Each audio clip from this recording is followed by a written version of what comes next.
Casino Dirty Tricks Part 4.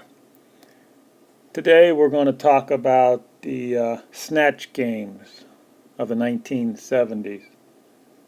In Las Vegas, they had poker games.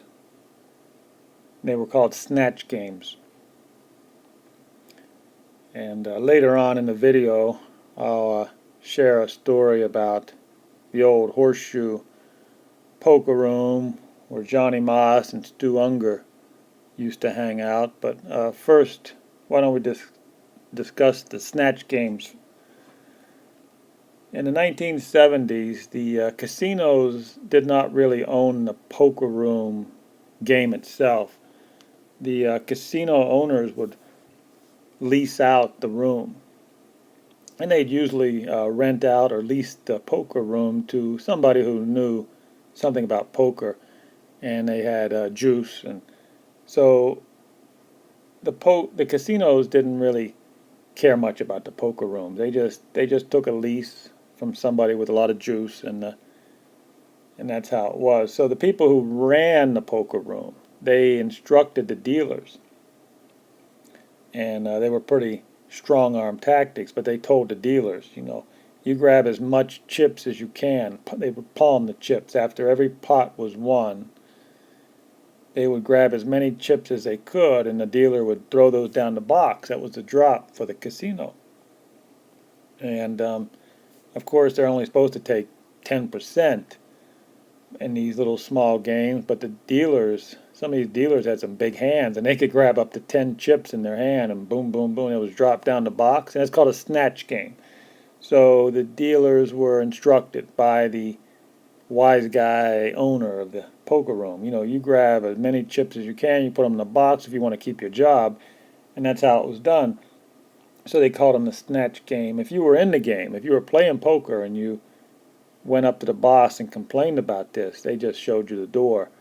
You were 86th. So that's just the way it was. 1960s, 1970s, these were snatch games in the casinos. They stopped doing this probably in the late 70s. By the late 70s, the snatch games were disappearing. Today they don't really need that because the games are pushed along so fast. They run these games so quickly today that they don't even need the snatch games. They're putting so much down the box, 10% cut, and they're moving the games along pretty quickly. They're just not needed. Snatch games are not really needed anymore. And this reminds me of the old Horseshoe poker room downtown. What a great place that was to play poker. This is after, of course, after the snatch games were long gone in the mid-80s, the early 90s. Playing poker at the Horseshoe was the place to be. You had guys like Stu Unger would play there, and Johnny Moss. Johnny Moss was a classy individual. He would sit there and play in the 2040 game. World Series of Poker winner, Johnny Moss. Yeah, he was an older gentleman then in the late 80s. And he would play in a 2040 game, just sit there and class act. Never bothered anybody. When it was in a poker room, he never bothered anybody.